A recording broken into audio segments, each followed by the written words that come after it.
ఈరోజు భారతీయ జనతా పార్టీ రాష్ట్ర శాఖ పిలుపు మేరకు 6 గ్యారంటీలు అమలు చేయాలని చెప్పి డిమాండ్ చేస్తూ స్థానిక ఎంఆర్ఓ కార్యాలయంలో వినతి పత్రం సమర్పించడం జరిగింది.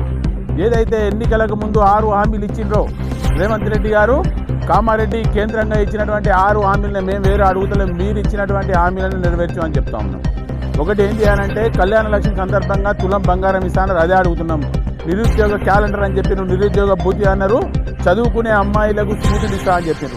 ఇవన్నీ దొంగ హామీలు ఇచ్చి మీరు అధికారంలోకి వచ్చి తెలంగాణ ప్రజలను మోసం చేసినటువంటి విషయాన్ని ప్రజలకు తెలియాలన్న ఉద్దేశంతో ఈరోజు కార్యక్రమం చేయడం జరుగుతూ ఉన్నది. ఇప్పటికైనా రేవంత్ రెడ్డి గారికి ఈ సందర్భంగా వినతి చేస్తూ ఉన్నాం. మీరు ఏవైతే హామీలు ఇచ్చిర్రో హామీలు ఖచ్చితంగా అమలు చేయాలని చెప్తా ఉన్నాం.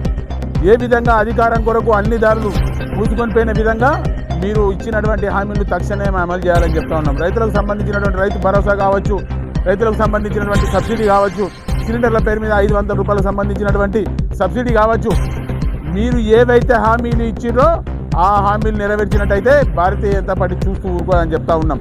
మీరు ఇచ్చిన విధంగానే ఈరోజు మీరు ఏదైతే హామీలు ఇచ్చి గద్దెకెక్కినో అదే హామీలు నెరవేర్చాలని చెప్తా ఉన్నాం. మేము కొత్తగా ఏమి అడుగుతలేం. కాబట్టి రేవంత్ రెడ్డి గారు మీరు ఇచ్చినటువంటి హామీలను నెరవేర్చినట్టయితే భారతీయ జనతా పార్టీ చూస్తూ ఊరుకోవాలని చెప్పి హెచ్చరిస్తా ఉన్నాం. ఇప్పటికైనా రేవంత్ రెడ్డి గారు మీరు ఇచ్చినటువంటి హామీలు అమలు చేయనట్టయితే భారతీయ జనతా పార్టీ చూస్తూ ఊరుకోవాలని చెప్పి సందర్భంగా హెచ్చరిస్తా ఉన్నాం. భారత్ మాతాకి జై.